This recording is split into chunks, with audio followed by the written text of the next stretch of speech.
My scheming, manipulative daughter-in-law, Brittany, slammed a stack of legal papers toward me and hissed that if I loved my family at all, I'd sign my house over to them right there and then.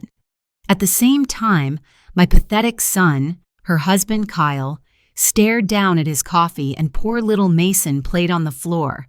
And in that very moment, I felt the sickening betrayal and inevitability of a war I never wanted to fight, but one I sure as hell wasn't going to lose. When I refused and asked them politely to leave my house, she laughed and said I should be grateful for a room in their basement, then led me down the narrow stairs as if giving a tour of my own prison, and the damp smell of concrete, the bare bulb flickering over a thin mattress and a folding card table, told me exactly how they saw me. Before I continue, please be sure to subscribe to the channel and tell me, where are you listening from and what are you doing while I tell this story? Anyway, that moment under my son's smug gaze opened a wound I didn't know I still carried. One that began decades earlier when my husband and I bought a modest 3-bedroom ranch on Maple Avenue in San Diego with money saved from overtime shifts and home-cooked meals. We were blue-collar through and through, him driving a delivery truck for UPS and me working the night shift at a hospital. But every splinter I pulled from my hand, building that deck was a promise that this house was ours, a promise I had thought would be honored by our children. Kyle came into the world in 1980, and I remember counting his tiny fingers at Sharp Memorial Hospital and whispering that I would always take care of him. Little did I know that 45 years later, he would forget that same promise was supposed to run both ways. For years, our kitchen table hosted his science projects, his late-night study sessions, and his tearful breakups. I can still picture the ketchup-stained math count certificates magnetized to the fridge and the smell of Folgers brewing at dawn for another college application form. I didn't come from money, but I always scraped together enough to buy him Levi's at J.C. Penney before the first day of school, and I drove him to Little League in our rusted Ford F-150 because that's what mothers do when they believe in their children more than they believe in bank balances. When my husband died suddenly of a heart attack 15 years ago, just weeks after we finally paid off the mortgage, the weight of that deed sat in my hands like a prayer and a burden, and I swore I would protect what we built together. Kyle was 35 then and newly married to Brittany, a woman whose handshake felt like a limp fish and whose smile never reached her eyes. But I welcomed her anyway because that's what Southern California mothers do when their sons bring home a woman from up north. Brittany immediately treated me like a piece of old furniture that came with Kyle's life, something she had to dust but didn't value, and she would drop comments about how she couldn't wait to update our dated cabinets as if I weren't standing in my own kitchen. I bit my tongue at the time, blaming stress or wedding planning, but the first hairline crack in our relationship appeared when I overheard her telling a friend on her Verizon phone that she deserved a big house and that Kyle's mother should be grateful for anything Brittany was willing to do for her. Still, I chalked it up to youthful arrogance, and when they asked to move back in for just a year to save for a place of their own after Kyle lost his job, I opened our front door, and my heart, because I believed family is stronger than any financial storm. My living room became a playpen for Mason when he was born 5 years ago, and the scent of baby powder and the sight of his gummy smile made all the sleepless nights worth it. I was there for his first steps, his first tooth, his first word, and I let them stay rent-free so they could get on their feet. While Kyle went back to community college on my dime and Brittany started a side business selling handmade wreaths on Etsy, I continued my part-time nurse shifts, paid the property taxes on time, and covered most of the grocery bills at Safeway without complaining because I wanted them to succeed. Every time my Social Security payment hit my Chase account, I'd take out cash and leave a $50 bill for Brittany on the counter, for diapers and gas. Even though I knew she was using the money to buy designer candles at Bath & Body Works, I ignored the twinge in my stomach the first time I saw Brittany's name on my Wells Fargo statement as a joint holder, assuming it was an honest mistake when she helped me sign up for online banking because she promised it would make things easier for everyone. Months turned into years, and they remained in my house while promising that the light at the end of the tunnel was just around the corner. But somehow their lifestyle upgraded, even though their income did not. New iPhones, a weekend getaway to Las Vegas, and a $1,200 stroller from Nordstrom for Mason's 5th birthday. Looking back now, that creeping sense of unease was my intuition knocking. Yet I kept handing over keys and codes, rationalizing that mothers are supposed to trust their children, because who else will if we don't? One rainy Thursday, I returned home from a doctor appointment with a prescription for Voltaren cream and heard Brittany on a call with someone, her voice hushed but urgent, saying something about filing the quitclaim deed right away before she changes her mind. The words hung in the air like smoke from a grease fire. My heart hammered as I crept down the hall and glimpsed her at my dining table with a thick envelope from a local title company. And a moment later, she knocked over my coffee mug when she realized I was there, the papers spilling across the floor like dirty laundry.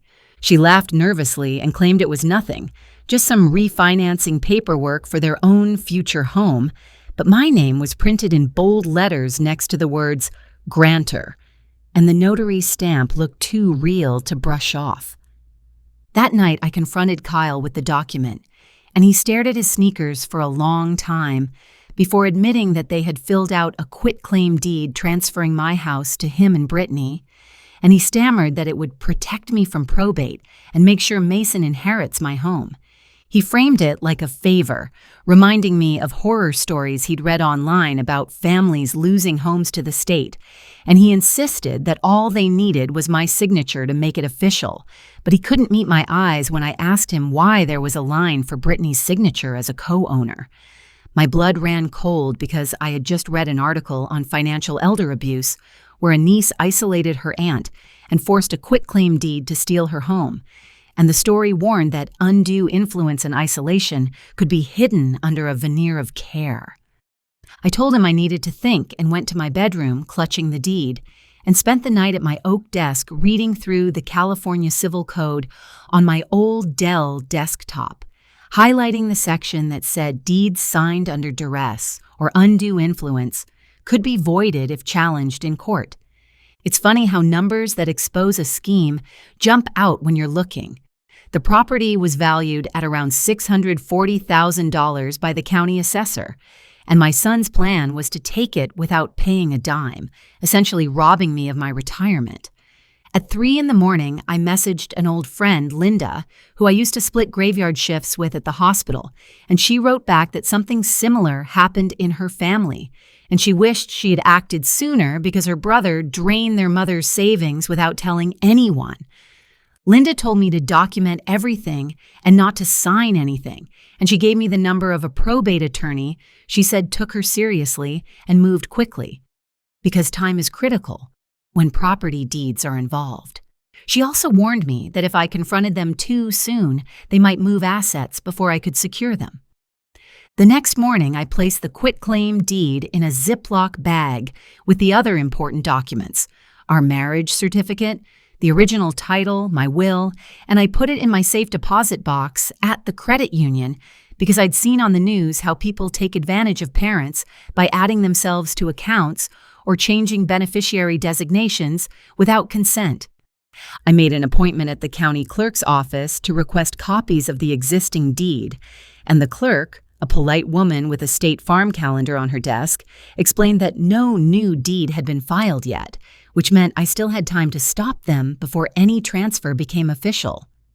As I walked past the courthouse steps under a gray sky, I remembered a line from a legal blog that said, "You should act fast if you suspect duress, because once a deed is recorded, undoing it requires a judge and evidence of manipulation."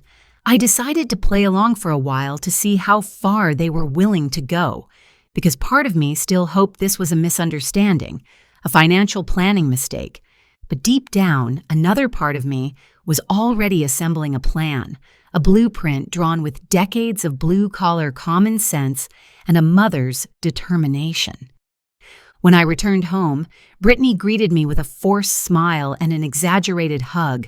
the smell of her expensive perfume almost covering the scent of slow-cooked pot roast in my crock pot. She asked how my errand went and if I had given any thought to signing the deed. I said I needed a couple more days, and she sighed dramatically and mentioned that the notary from Capital One Mortgage only had openings that week, and we had to move quickly or we'd lose the chance to lock in a low rate, as if my signature was a mere appointment to be slotted in between her hair salon visit and Mason's soccer practice.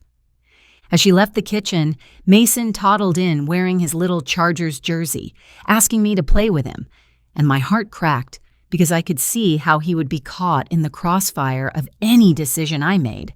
I promised him we'd bake cookies later, and he clapped, blissfully unaware of the storm brewing. That afternoon, I drove my old Camry to the attorney's office, gripping the steering wheel until my knuckles turned white. The office was near the county courthouse, and the receptionist offered me coffee while soft, classical music played in the background, but my stomach churned with anxiety. The lawyer, Mr. Hernandez, was a calm man with kind eyes who reminded me of my high school history teacher. He listened without interrupting as I recounted the last few months, showing him the quitclaim deed and the bank statements with Brittany's name. He nodded and explained that undue influence is when someone exerts extreme pressure on a vulnerable person to benefit financially. And he said courts look at factors like isolation, dependency, and secrecy, all of which seemed to apply to my situation. He advised me not to sign the deed and to quietly gather evidence, record dates when Brittany spoke for me, note times when she isolated me from friends, and collect any messages where she or Kyle pressured me. He also suggested we add a co-signer to my bank account, whom I trusted, like Linda, to protect my assets. Mr. Hernandez also said that if they continued to pressure me, I could file a petition for an elder abuse restraining order. But he cautioned that such orders required proof and that we'd want to avoid escalating until we had enough documentation to present to the judge. He promised he would work quickly because the clock started ticking once Brittany knew I had seen the deed. When I asked him what would happen if they recorded the deed anyway, he said we could file a civil suit to void it, citing undue influence and lack of proper consent, but it would be messy and expensive. So prevention was key. His words felt both like a shield and a deadline. Driving home, I felt a strange mix of empowerment and sadness. Part of me wanted to forgive and forget, to believe my son didn't realize what he was doing, but another part of me replayed every time he had sided with Brittany over me. The time she criticized my cooking and he said nothing, the time she told me I was old-fashioned and he laughed along. I kept thinking about the comment I had read that names added to a parent's bank account without permission are a red flag for financial abuse, and I realized I had ignored that flag months ago when Brittany insisted on helping me set up bill pay because my arthritis made writing checks painful. Now I looked at my own hands calloused from years of hospital work and dishwashing, and I vowed that if I could handle code blue emergencies and console grieving families, I could certainly handle a betrayal inside my own house. There was a strength in me I hadn't tapped in years, and it was waking up.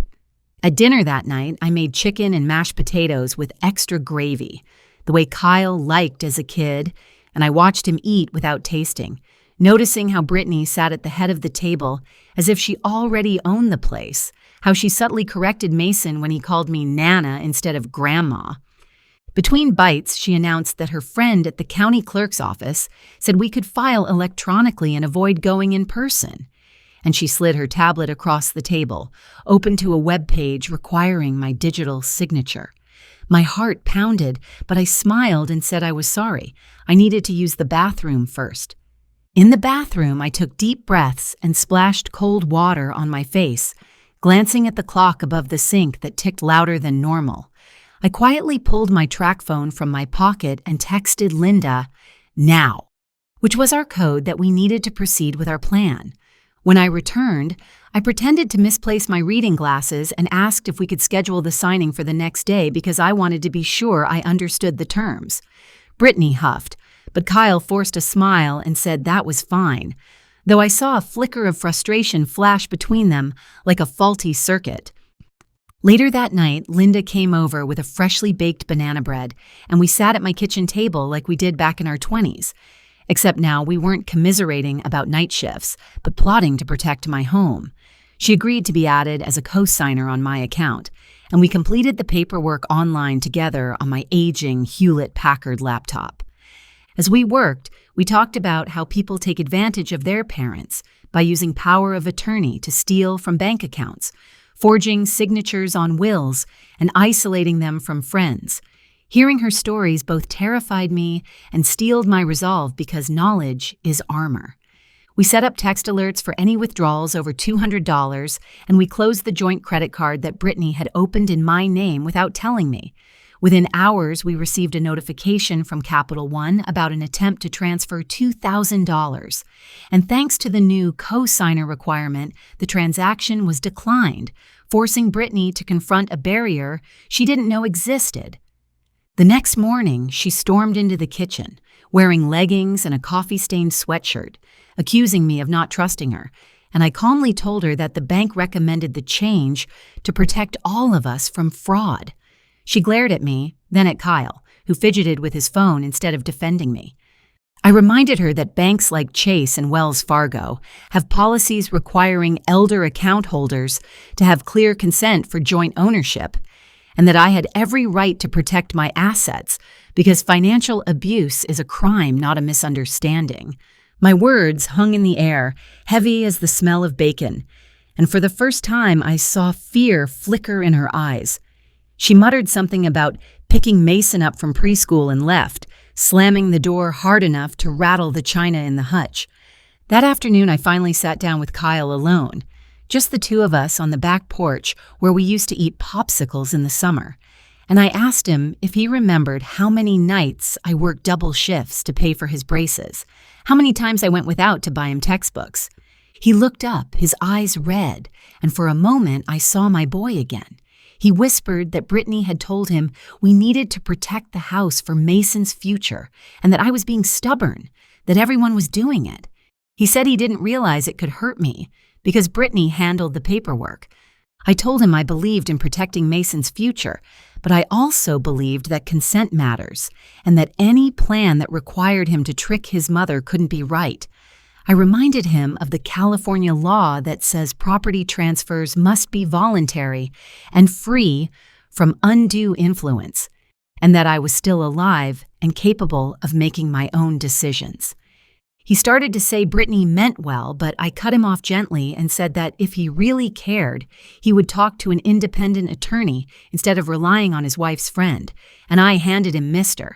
Hernandez's card and told him to ask real questions before he signed away his conscience. Kyle nodded and said he'd think about it, but by the next morning, Brittany had him back under her thumb. I overheard them arguing in the driveway, her voice like a chainsaw, and though I couldn't hear every word, I caught phrases like, "She owes us," and "I'm sick of living here." That's when I realized they weren't saving for a house at all.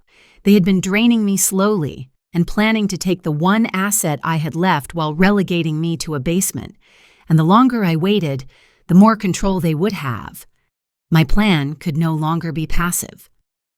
This is where I admit that I learned a lot about strategic revenge from watching channels like Grace's Stories on YouTube, where older women calmly recount how they turned the tables on manipulative family members.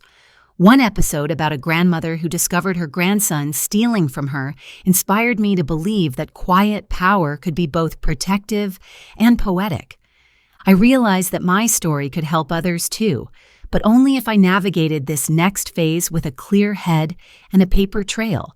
So I began writing down every interaction, noting the time, the date, and the exact words, building my own ledger of truth like the nurse's logs I used to keep on night shifts. At the same time, I took steps to secure my digital life.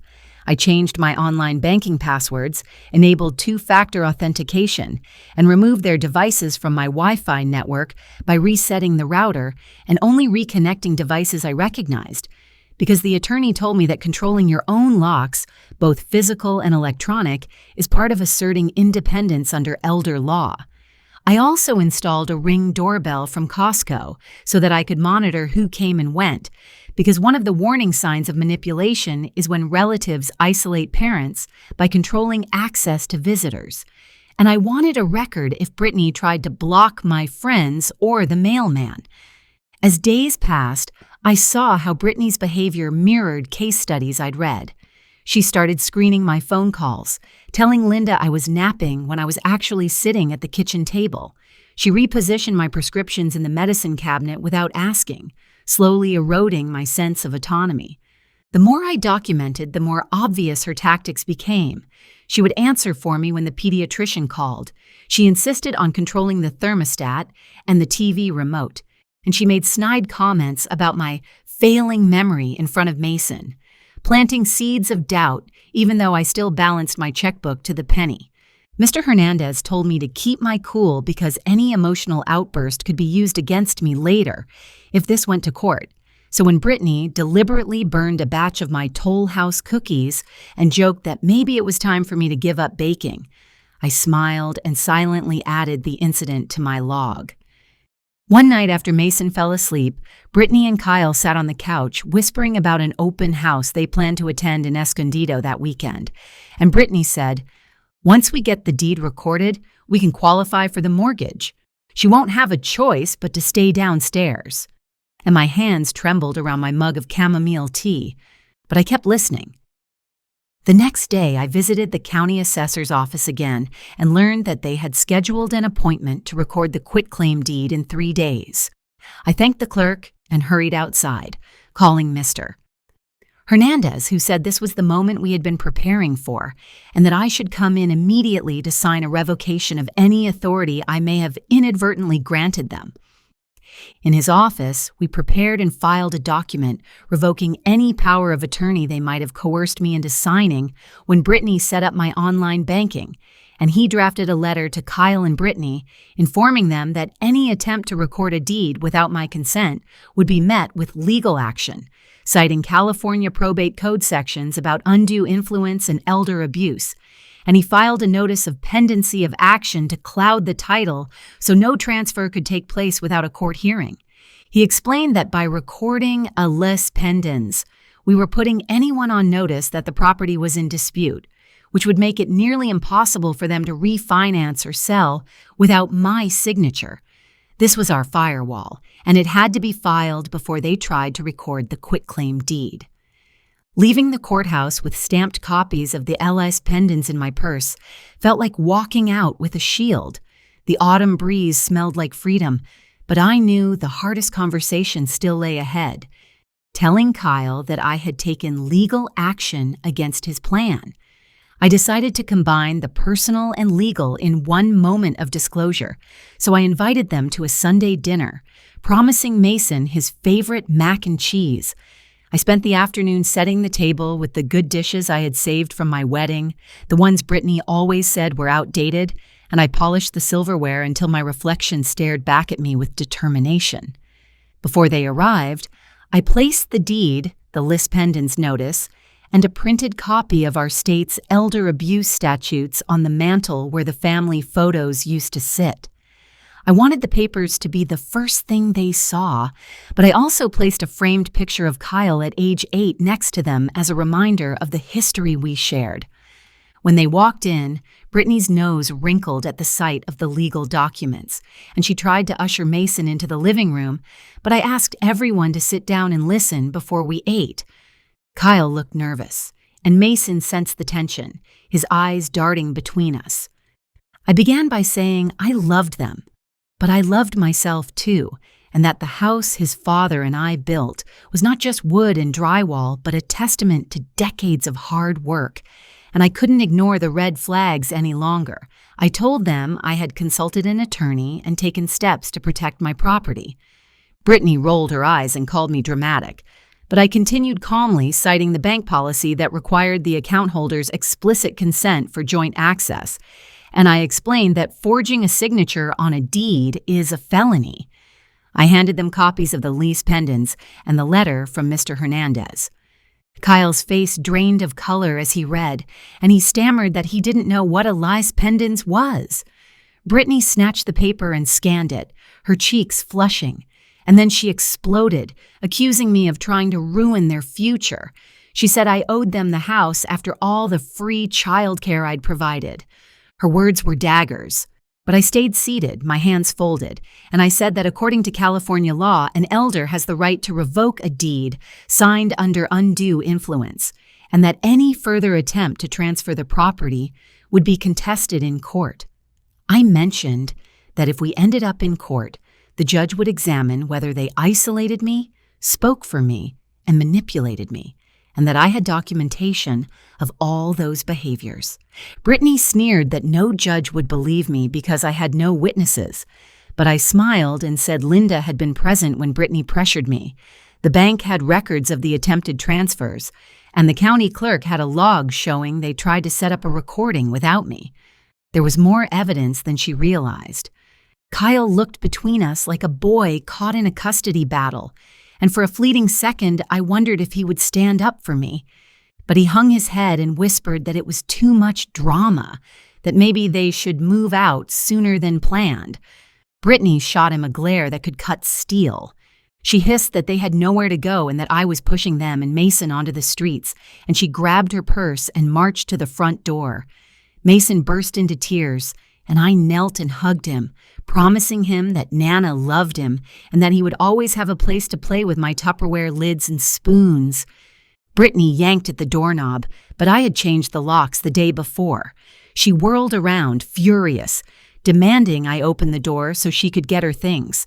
I calmly handed her a spare key and said I would help them pack after dinner because I wanted to ensure nothing of mine accidentally ended up in their boxes. The rest of that evening was a blur of packing tape and awkward silence. Kyle carried Mason's toys out to their car, a leased Toyota Highlander, while Brittany threw my dish towels into random bags out of spite.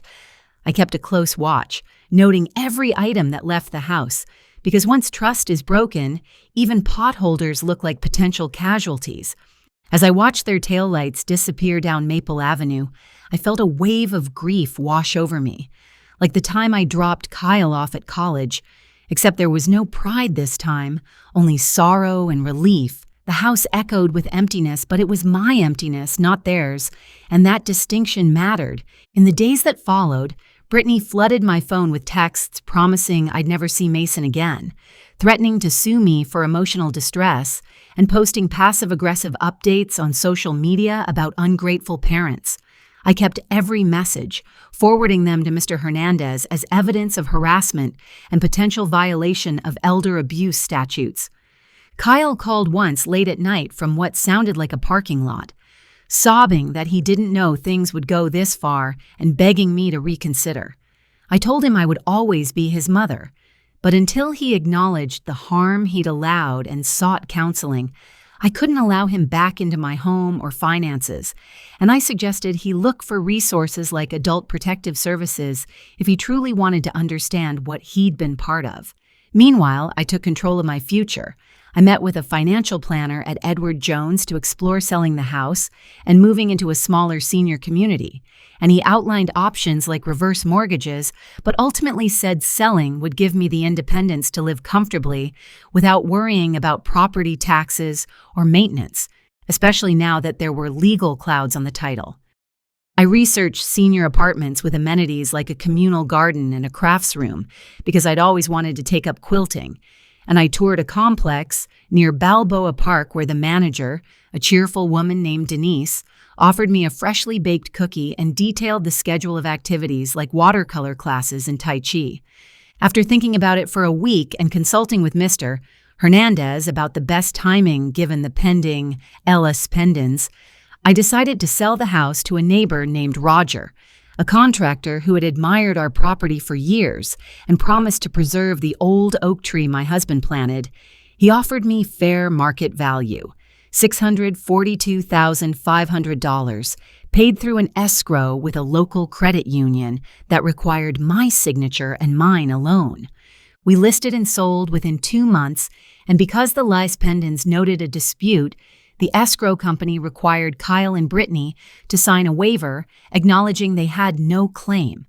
By then, they had already moved to a cramped rental across town and couldn't afford to contest, so they reluctantly signed to get a small moving allowance I offered as a goodwill gesture.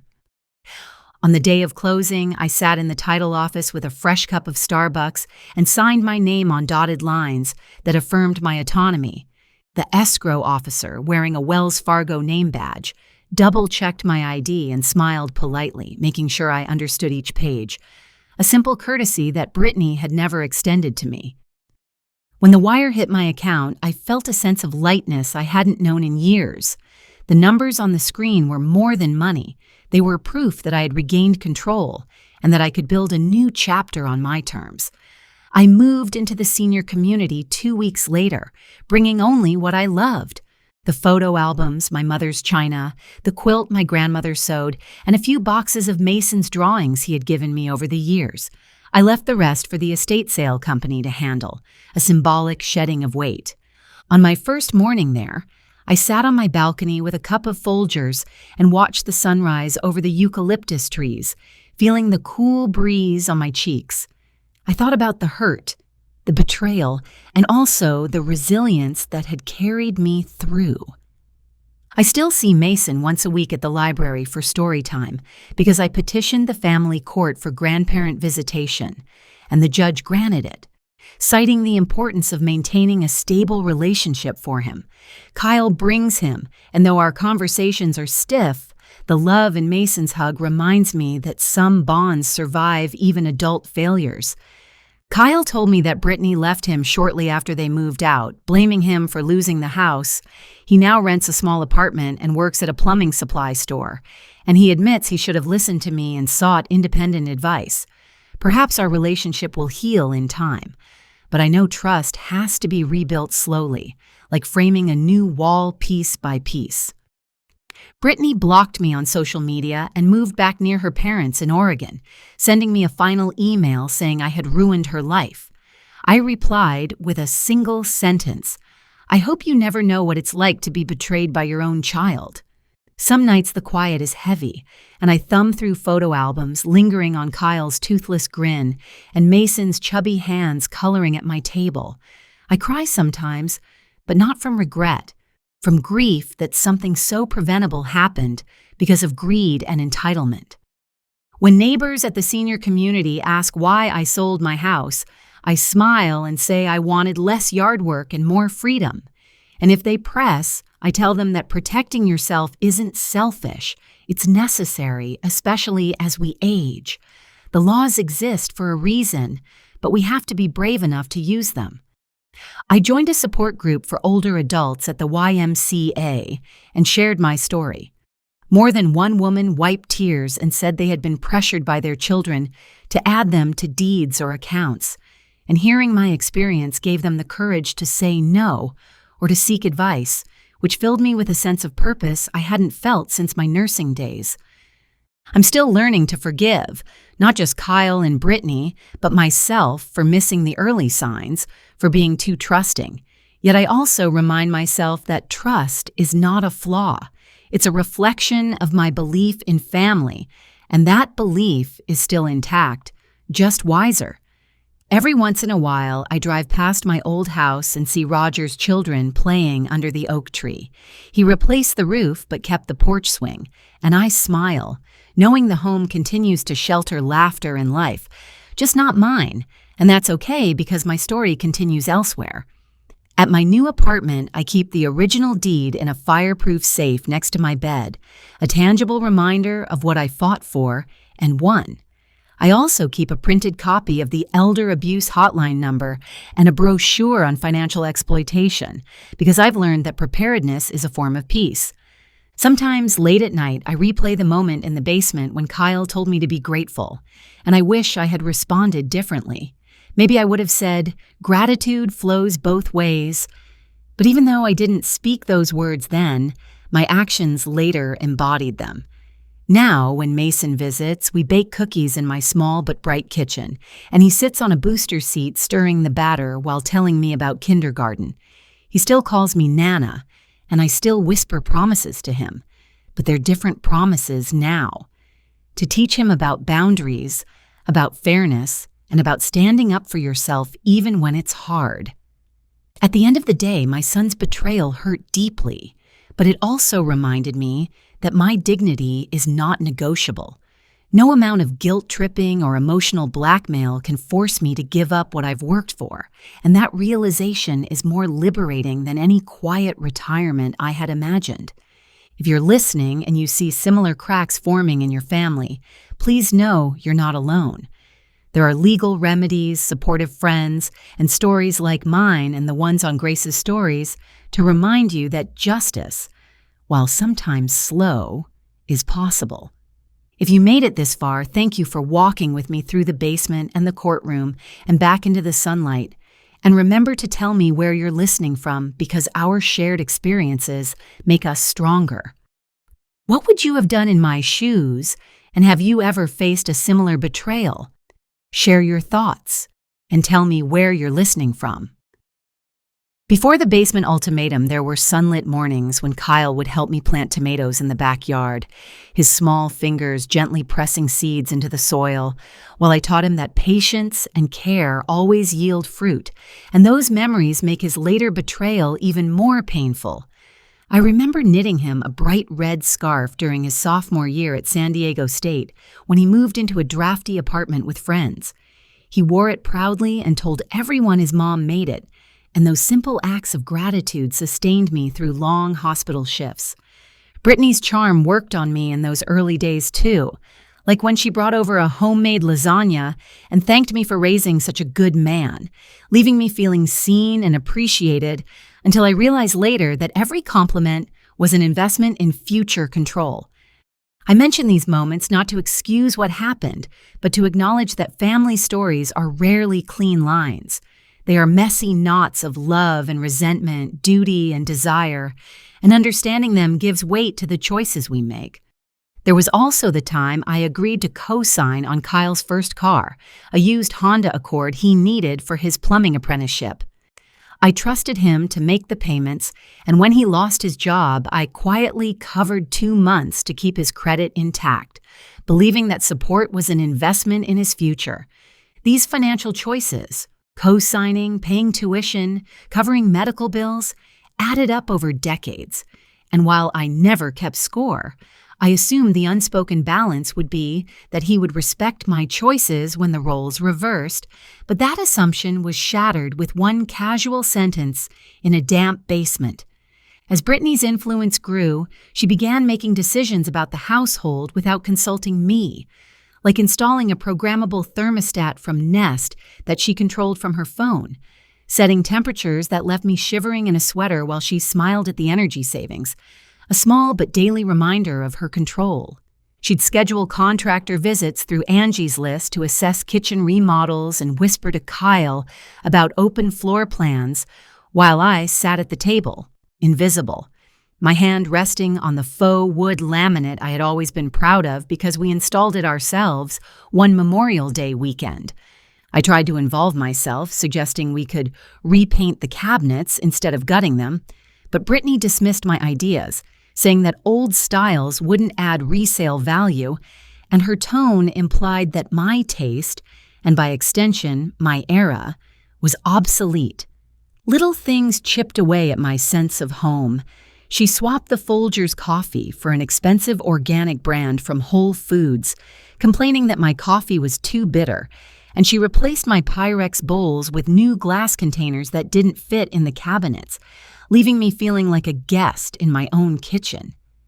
Once she even moved my favorite clock, a simple round face that ticked softly next to the living room doorway, into the garage because she said the ticking bothered her. The silence made me feel unmoored, and I retrieved it later, hiding it in my room like a secret friend. These small indignities may sound petty, but they are the breadcrumbs that lead to bigger manipulations.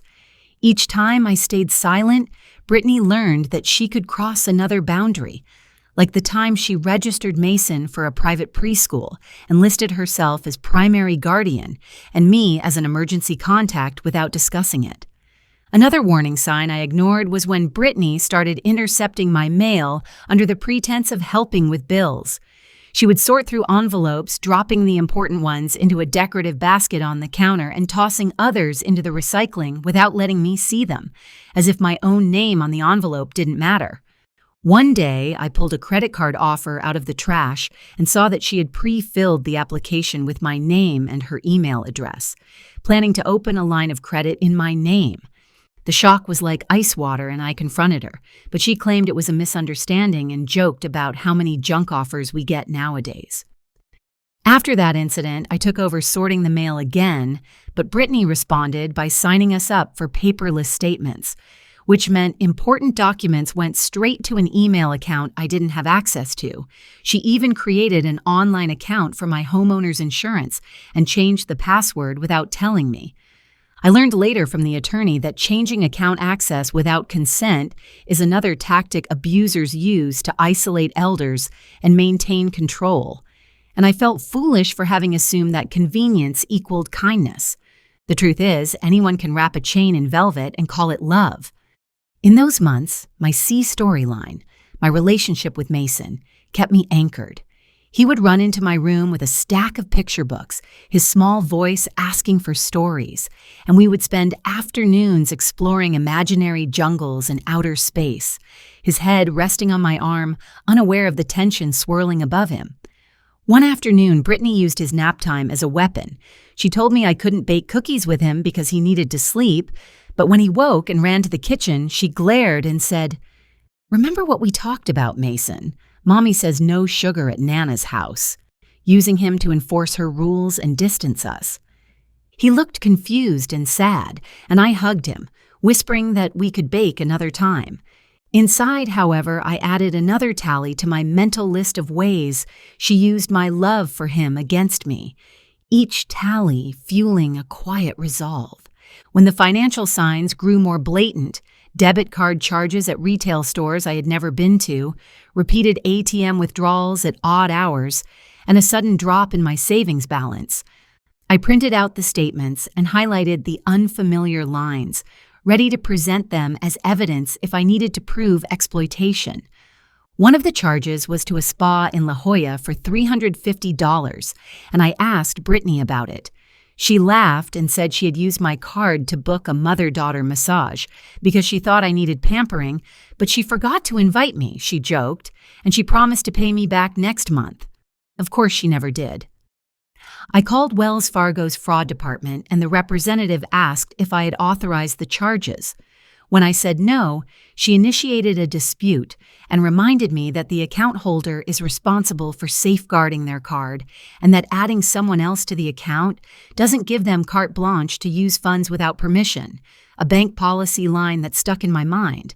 This call was one of the turning points because it made me realize that banks see this kind of thing often, and that the polite voice on the other end was part of a larger system designed to protect people like me. It also made me furious that I had to learn the hard way about policies I should have read before. As part of my evidence gathering, I also documented times when Brittany changed my medical appointments without telling me. Once she canceled my physical at Kaiser because she said Mason had a doctor's visit and we couldn't both go. I didn't find out until my doctor's office left a voicemail asking why I'd missed my appointment. Health control is another form of manipulation.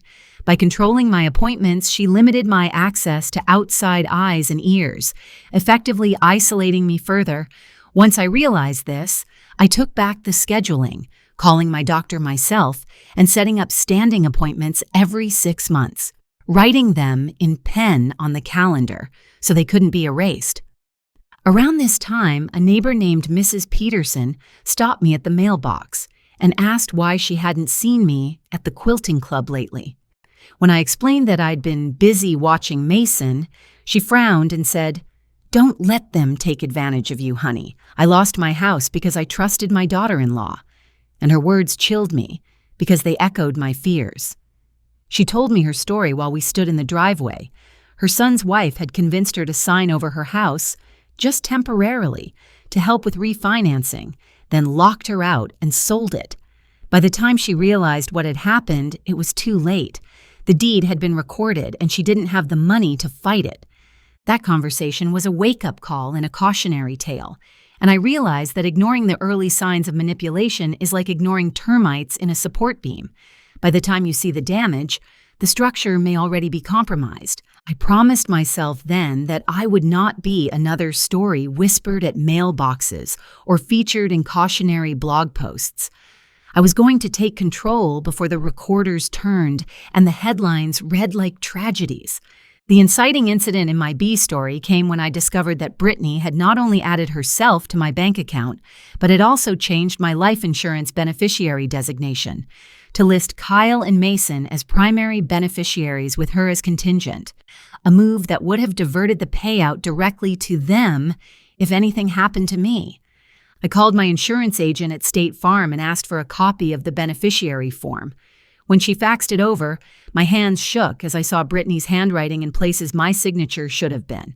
It was sloppy and forged, and I felt a mix of rage and relief because this was undeniable evidence of wrongdoing. The agent apologized and said they would flag the policy for fraud, but she also reminded me that as long as I was alive and competent, I could change the beneficiaries back immediately, which I did, naming a trust for Mason's education instead of individuals so that no one person could misuse it. This legal maneuver, using a trust, was something Mr. Hernandez later praised me for because it protected Mason's future without putting the money directly into Kyle and Brittany's hands. It also underscored the difference between loving a child and trusting their parents, a nuance I wish I had learned sooner. As time went on, Kyle began to avoid me around the house. He left early for job interviews and came home late, worn out. Sometimes I heard him argue with Brittany through the vents about money and respect, and my heart ached because I could see the strain this battle was putting on their marriage, even if Brittany's entitlement made me unsympathetic. One afternoon, he came into the kitchen while Brittany was out and whispered that he was sorry things were so tense. He said he felt caught between his wife and his mother, and he didn't know how to fix it. I suggested counseling, but he shrugged and said Brittany didn't believe in therapy, claiming it was for weak people. He admitted he had taken a $5,000 cash advance on my credit card without telling me because they were behind on bills. Tears welled in his eyes as he confessed, and he begged me not to tell Brittany he had told me. This confession broke me because it showed that he was trapped too, but it didn't excuse his actions. I told him quietly that hiding things from his wife was not the solution, and that if he wanted to rebuild trust with me, he needed to start by being honest with her and himself. He nodded, but said he feared her reaction more than mine, a statement that confirmed the imbalance of power in their relationship. I later learned that financial abuse often overlaps with emotional abuse. Just as Brittany manipulated me, she also manipulated Kyle, isolating him from his friends, controlling his spending, and belittling him. Understanding this didn't absolve him, but it helped me see the larger pattern of control at play. As if the universe wanted to remind me of the stakes, I got a notification from my Ring doorbell one evening showing Brittany trying to remove packages from my porch while I was out. I confronted her when I returned, and she claimed she was protecting my deliveries from porch pirates, but the video showed her slipping a small box into her tote bag before I arrived. I showed the clip to Mr. Hernandez, who advised me to keep copies of all such videos because courts appreciate contemporaneous evidence. He said that while a stolen Amazon package might seem minor, it demonstrated a pattern of taking my property without permission, which bolstered the undue influence claim. To maintain the narrative tension, I must tell you there were moments when I almost caved, like when Mason fell and scraped his knee, and I instinctively reached out to comfort him. But Brittany snapped, "Mommy will take care of it," pushing me aside as if my decades of nursing made me incapable of handling a Band-Aid. My heart ached, but my resolve solidified. The emotional manipulation escalated when Brittany threatened to move Mason out of state if I didn't sign the deed. She said Kyle had been offered a job in Arizona and that they would take it unless I handed over the house. She was using my love for my grandson as leverage, which is a textbook example of emotional blackmail. I spent a sleepless night researching grandparent rights, learning that California recognizes the importance of maintaining relationships between grandparents and grandchildren, and that I could petition for visitation if they moved. This knowledge served as both comfort and ammunition, because it meant her threat was not as powerful as she believed. When I called her bluff and mentioned that moving out of state would not sever my legal rights to see Mason, she grew quiet, and for the first time I saw uncertainty in her expression. She realized I was no longer relying on her interpretation of the law. I also began attending community workshops hosted by the local senior center on topics like estate planning and elder abuse. At one session, a retired judge spoke about how elder abuse cases are increasing and how courts take undue influence seriously, especially when there is documentation and a pattern of isolation. Hearing this reinforced that my actions were justified and necessary. At another workshop, a representative from Adult Protective Services explained that anyone can report suspected elder abuse and that they investigate cases involving adults over 65 who may be victims of financial exploitation. She stressed that early intervention is crucial and encouraged us to call even if we were unsure, and I took their hotline number and pinned it to my bulletin board. Around this time, the C storyline introduced an unexpected ally, my neighbor's teenage daughter, Serena, who often babysat Mason. She overheard Brittany berating Kyle about the deed and, concerned, confided in her mother, who then approached me. Serena offered to write a statement about what she heard, providing another piece of evidence for my case. Having a younger person affirm my experience was powerful. It reminded me that this issue transcends age and that sometimes the truth comes from places you least expect. I thanked Serena and her mother for their courage, and I added the statement to my growing file. While the legal plan was taking shape, I also had to manage my emotional health. I started journaling, writing down not just events, but how they made me feel. And this helped me process the betrayal and clarify my boundaries. I also called an old family therapist from years ago and booked a few sessions to talk through my anger and grief. In therapy, I learned that setting boundaries with adult children can feel unnatural for parents who have spent decades sacrificing, but boundaries are acts of love and self-respect. The therapist reminded me that I could empathize with Kyle's situation while still protecting myself from harm.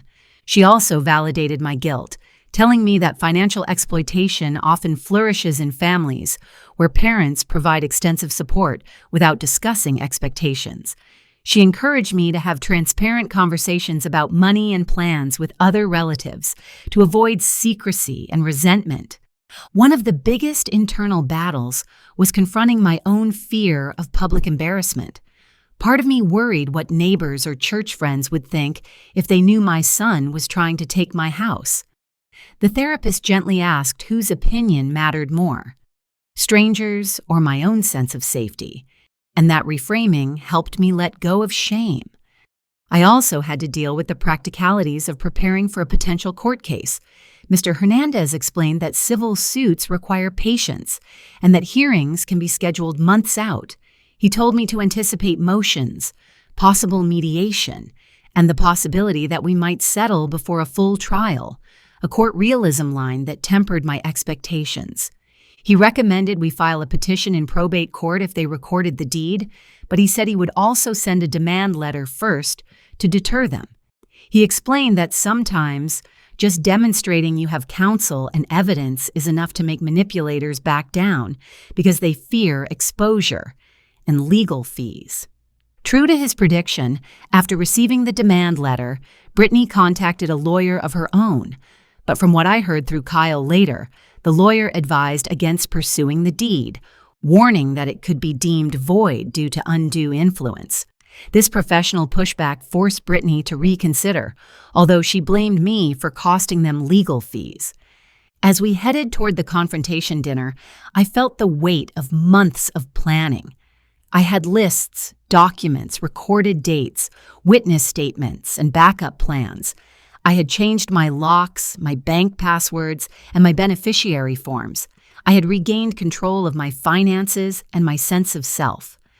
Part of me worried I was overreacting, that maybe Brittany really thought she was protecting me from probate. But then I'd look at the highlighted bank statements, the forged insurance form, and the messages where she used Mason as leverage, and the doubt would fade. The evidence anchored me. After they moved out and I sold the house, there were still loose ends. I discovered that they had taken some of my jewelry from the cedar chest, pieces I had planned to leave to Mason. I filed a police report, and though the detective said recovering them would be difficult, the act of reporting provided closure and created an official record of theft. During the subsequent months, my B story focused on financial healing. I invested part of the house proceeds in a conservative mutual fund through Charles Schwab, diversifying my savings so that I wasn't reliant on a single account. I also purchased long-term care insurance because I wanted to ensure no one could use the promise of caregiving to control me again. I took a class at the community college on financial literacy for seniors, where I learned about alternative wealth transfer tools like TOD designations and living trusts. I realized that without planning, assets can be diverted by unscrupulous relatives, and I updated all my accounts to ensure they aligned with my wishes. I also made a new will with Mr. Hernandez, naming a charity and a scholarship fund as primary beneficiaries instead of family, and I left a letter to Mason explaining why. This decision wasn't spiteful, but rather a safeguard to prevent any future manipulator from using my estate as leverage over him. Meanwhile, the C storyline with Mason blossomed. He would tell me about his new school and show me drawings of dinosaurs. I'd help him sound out words and encourage his curiosity. Our bond grew deeper because it was built on honesty and not on obligations, and I felt proud to model healthy boundaries for him. On one visit, he asked me why we didn't all live in the same house anymore. I explained in simple terms that sometimes adults make choices that aren't kind, and that when that happens, we have to protect ourselves. He seemed satisfied and went back to coloring, but the conversation reminded me that truth can be gentle and age-appropriate. I also taught him little lessons, like how to count change from $1 and why it's important to ask before taking something that isn't yours. These lessons were disguised as games, but I hoped they would plant seeds of respect for other people's property and autonomy. The emotional B storyline of my own healing included rediscovering hobbies. I dusted off my sewing machine and started quilting again, choosing bright fabrics that symbolized new beginnings. I baked pies and delivered them to neighbors, re-establishing connections I had neglected while consumed by drama. I joined a book club at the local library and found solace in stories of resilience. One month, we read a novel about a woman rebuilding her life after betrayal, and I nodded through tear-filled eyes as the protagonist found her power. Art mirrors life, and sometimes we need those reflections to move forward. As months turned into a year, the anger softened, replaced by a cautious hope. Kyle began seeing a therapist on his own and told me he was working on codependency issues and learning to set boundaries with partners.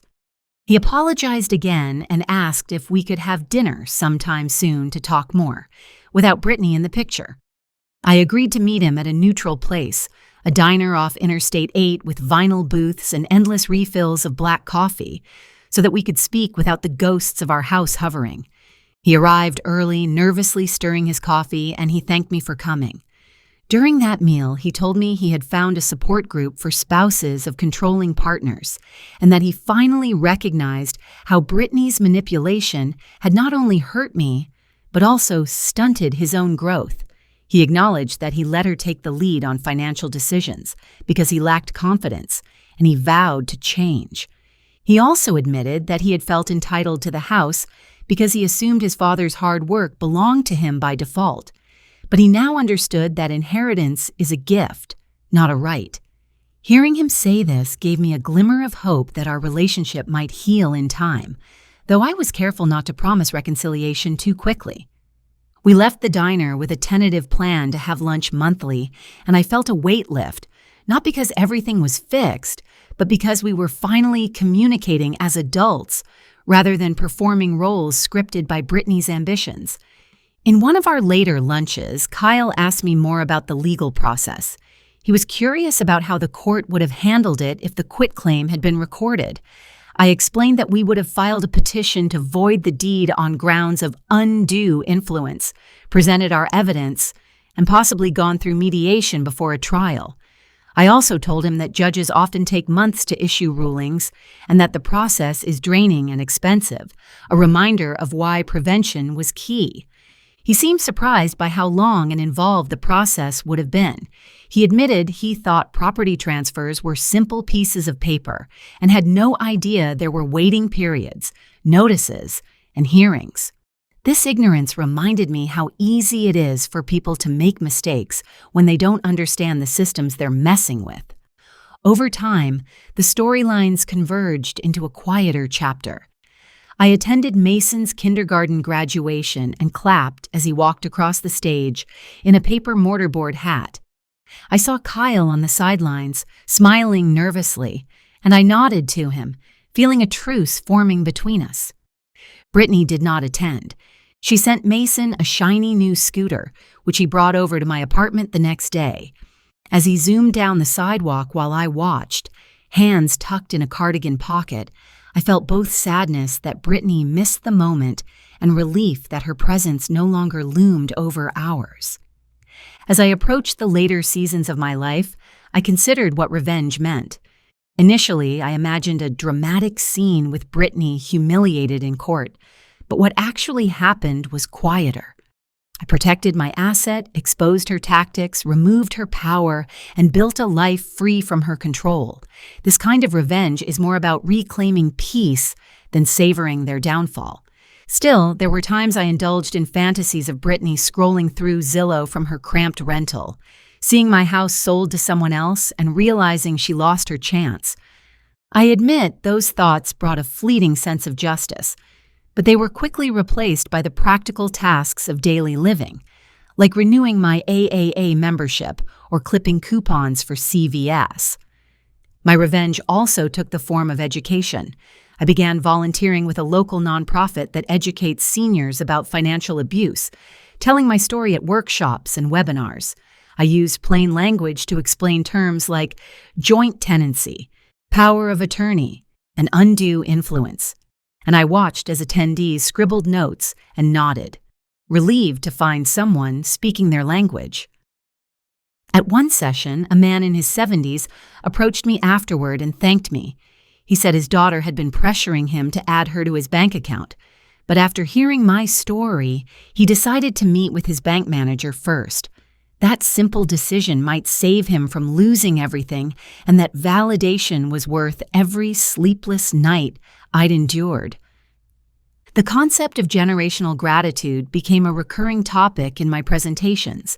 I emphasized that gratitude flows both ways, that children should appreciate their parents' sacrifices, but parents also must value their own labor and not give away security out of guilt. This balanced view resonated deeply with audiences. In my apartment, I created a small altar of sorts. On a shelf sat my husband's wedding band, a photo of us on our honeymoon at Yosemite, the original deed to the house, and a fresh plant that Mason watered each visit. This shelf represented past, present, and future, a physical manifestation of my journey. From time to time, I would take out the letter Brittany wrote blaming me for ruining her life and read it again, not to wallow, but to remind myself that people will often project their failures onto others. Her words used to sting, but now they felt like evidence of her inability to take accountability.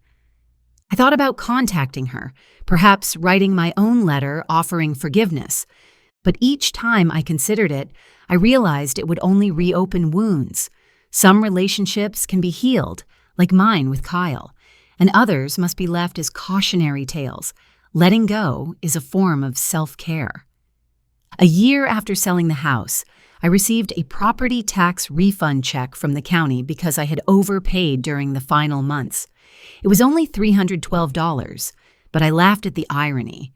Bureaucracy returning money to me after all the stress over property. I used it to take Mason to the zoo, where we rode the double-decker bus and shared ice cream cones while watching giraffes nibble leaves. As we sat on a bench by the flamingo pond, he leaned his head on my shoulder and said, "Nana, I like spending time with you." And I felt tears prick my eyes. This, I thought, was the real inheritance I wanted to leave: memories, values, and a sense of safety. Over time, I came to see the basement ultimatum as a gift wrapped in insult. If Brittany had not uttered those words, I might have continued letting boundaries blur until there was nothing left. Her greed prompted my awakening, and my response shaped the rest of my life. When people comment on my story online, some ask why I didn't forgive more quickly, and I tell them that forgiveness is not amnesia. I can release anger while still protecting myself, and I can wish Brittany a better path while never handing her the keys to mine again. Other commenters share their own experiences, like a woman in Texas whose niece isolated her aunt and forced a quitclaim deed, a tale similar to the case I read. These connections remind me that our stories are part of a larger pattern, and that by speaking up, we create a chorus that cannot be ignored. To keep my mind sharp, I started taking online classes through Coursera on topics like psychology and digital security. I learned how to spot phishing emails and install antivirus software, understanding that modern financial abuse can start with a single careless click. And I shared these tips with friends over coffee at Panera. I also began using apps like Mint to monitor my spending and credit score, getting push notifications if anything seemed off. Embracing technology became part of my defense, a device and lock access line that symbolized reclaiming control after years of letting someone else manage my digital life. One day, while organizing my new apartment, I found a stack of Mother's Day cards Kyle had given me over the years, each filled with heartfelt notes of appreciation. I read them slowly, allowing myself to mourn the gap between those words and his actions, but also to recognize that love had existed and perhaps could exist again in a different form. I put the cards in a shoebox with Mason's drawings and labeled it Love Letters, not because everything inside was perfect, but because it represented the complexity of family, hurt and healing coexisting in the same cardboard space.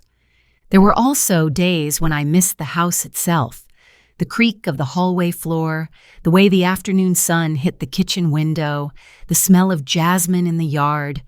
Places hold memories, and letting go of them was harder than I expected. But each time I felt that pang, I reminded myself that the deed didn't own my memories. I did. As I made new memories, potluck dinners with neighbors, evening walks around the senior community, phone calls with long-distance friends, I found the ache lessened. The past became a chapter instead of a prison. In conversations with my support group, we often joked that we had earned our own law degrees through experience. We'd trade stories about court filing fees, the difference between a trust and a will, and which county clerks were friendliest. Humor was a balm that helped us process the absurdity of having to fight our own children for what was ours. One friend, Marjorie, shared a cautionary tale about her nephew using her iPad to email her attorney, pretending to be her and requesting account changes. She only found out because the attorney called to confirm, a reminder that devices are just as vulnerable as bank accounts. We all nodded, mental notes piling up about password managers and biometric locks. From then on, I enabled fingerprint unlock on my phone and set it to require a passcode after 30 seconds. These small actions made me feel proactive rather than paranoid, and they are a reminder that empowerment is built on habits as much as grand gestures. When the holiday season rolled around, I felt a pang thinking about past Christmases in the old house. The smell of pine, the glow of the tree reflecting in the bay window, the way Kyle and I used to watch It's a Wonderful Life while sipping hot cocoa. I worried the season would feel empty. To my surprise, the senior community organized a potluck and carol sing, and I found myself laughing and dancing with my new neighbors under strings of twinkling lights. I baked gingerbread cookies using my mother's recipe, and they disappeared within minutes. The room buzzed with stories, and I realized traditions can be transplanted. Kyle dropped Mason off the day after Christmas with a small gift, a framed photo of the two of us from Mason's summer play. He said Mason chose it and insisted I keep it somewhere special. I hung it in my living room, a daily reminder that while the family landscape has shifted, the roots remain. There were still moments of sadness, like when I walked past a bakery and smelled cinnamon rolls, remembering Sunday mornings when Brittany, Kyle, and Mason would crowd the kitchen. The nostalgia hit like a wave, but then I would smile, thinking how those mornings also contained the seeds of my awakening.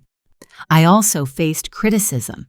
An acquaintance from church told me she thought I had overreacted and that family disputes should be handled privately.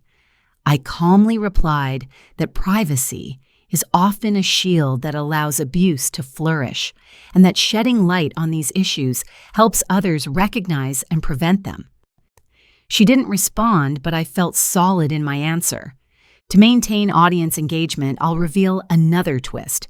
About 18 months after the basement conversation, Brittany sent a certified letter from an attorney demanding repayment for renovations she claimed she did to my house, including the thermostat and cabinet handles. I laughed when I read it, because she had no receipts and no contract, and my attorney responded with a polite but firm letter, citing the statute of limitations and the absence of any agreement. This attempt to extract more money was her final grasp, and when it failed, she disappeared completely from our lives. The open loop closed not with a bang, but with a piece of paper and a return receipt, proof that sometimes the right legal words can do what anger cannot. Looking back, there were early warning signs of financial elder abuse long before the basement fiasco that I ignored because they were cloaked in the language of family, like when Brittany insisted on helping me pay my bills online and suggested adding her name to my checking account for convenience. A red flag I now know is among the signs attorneys warn about, along with unauthorized withdrawals and surprising gifts to themselves that vanish into credit card statements. When my signature started appearing on paperwork I never saw, and when my monthly statements showed transfers I didn't authorize, I wanted to believe it was a mistake. But another grandmother's story on Grace's stories about her niece forging a quitclaim deed pushed me to contact Adult Protective Services, a call I had dreaded because of the stigma, but which ultimately connected me to a network of social workers and law enforcement willing to investigate. I had read in articles from law firms that undue influence often involves isolating elders from friends and controlling their phone calls. And looking back, I realized how Brittany would answer the landline and tell church friends I was napping, how she took over my iPad settings and set all alerts to her number, slowly cutting me off from the outside world while convincing Kyle she was just protecting me from scams. These days, abusers use technology to consolidate wealth quickly. They add themselves as joint owners on bank accounts, change beneficiary designations on life insurance, create living trusts that bypass wills, and manipulate online forms with forged digital signatures. And I wanted viewers to understand that the new frontier of financial elder abuse is as much about clicking buttons in the dark as it is about stealing checks from a purse.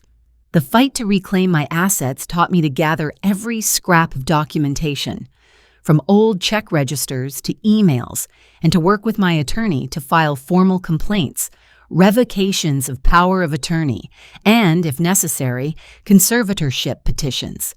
The paperwork felt endless, but I learned that legal remedies exist, including voiding contracts signed under duress and reclaiming property transferred through coercion. So as I pivot back to Mason's question about why his parents fought, I want to underscore that my decision to speak publicly was fueled by a desire to warn others. If you notice patterns like unauthorized account changes, isolation from family, mood swings triggered by discussion of finances, or uncharacteristic generosity toward a caregiver, don't dismiss them, because taking action sooner rather than later can prevent heartbreak and safeguard your hard-earned home. By the time Mason turned 7, he began to understand more of the story. He asked why his parents didn't live together anymore and why they argued about money. I told him that adults sometimes make mistakes when they're scared or selfish, but that it's never okay to trick or hurt someone you love, and that we all have to face consequences and learn. He nodded thoughtfully and said he didn't like it when people yelled. We practiced deep breathing together and talked about using our words to express feelings. These small lessons are seeds I hope will grow into a man who doesn't repeat his father's mistakes. As Mason grows, I plan to teach him about finances, about reading contracts, about asking questions. I want him to understand that money is a tool, not a weapon, and that fairness matters more than convenience. Maybe one day he'll watch a video on Grace's stories and recognize a familiar voice sharing wisdom drawn from scars. Looking back, I recognize the narrative arc. The cold open hook in the basement, the Act 1 normalcy filled with old recipes and new faces, the inciting incident of the quitclaim deed, the Act 2 investigation and planning, the midpoint shift when I filed the L.I.'s pendants, the Act 2B reversals and evidence gathering, the Act 3 confrontation at the dinner table, and the aftermath of selling the house and rebuilding. Life mirrored story structure, teaching me that we all live through acts and scenes. The soap opera elements, whispered secrets, slammed doors, legal documents waving like daggers, provided tension. But the quiet moments of reflection, coffee on the balcony, the smell of lavender detergent in my new laundry room gave it depth. Both are necessary to hold an audience and to heal a heart. In closing, I want to emphasize that revenge doesn't always mean ruining someone. Sometimes it means refusing to be ruined yourself. It's reclaiming your time, your home, your identity, and using the lessons learned to protect and empower others, turning personal pain into communal strength. What I took back was more than a deed. It was my dignity, my independence, and my sense of worth. And that is something Brittany can never litigate away. Justice served cold is satisfying, but justice served calm is sustainable. I chose calm. Sharing my experience has been cathartic because it transforms private pain into public solidarity.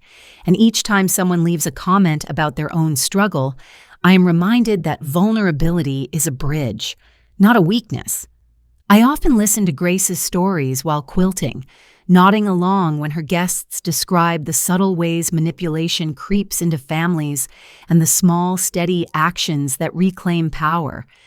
Those stories inspired me to turn mine into something more than a cautionary tale. As the seasons change outside my window, I find joy in simple routines: brewing a pot of Folgers, watering my potted herbs, writing letters to friends, and stretching my feet on a yoga mat from Target, all acts that reinforce my sense of home. If my journey teaches anything, it's that you don't have to accept disrespect or disregard just because it's packaged as family obligation. You can love your children deeply and still set firm boundaries that protect your well-being. So if you recognize yourself in this story, please take heart and take action. Learn your rights, document everything, and talk to someone you trust, because staying silent only serves those who would silence you. What would you have done in my shoes? And have you ever faced a similar betrayal? Share your thoughts and tell me where you're listening from.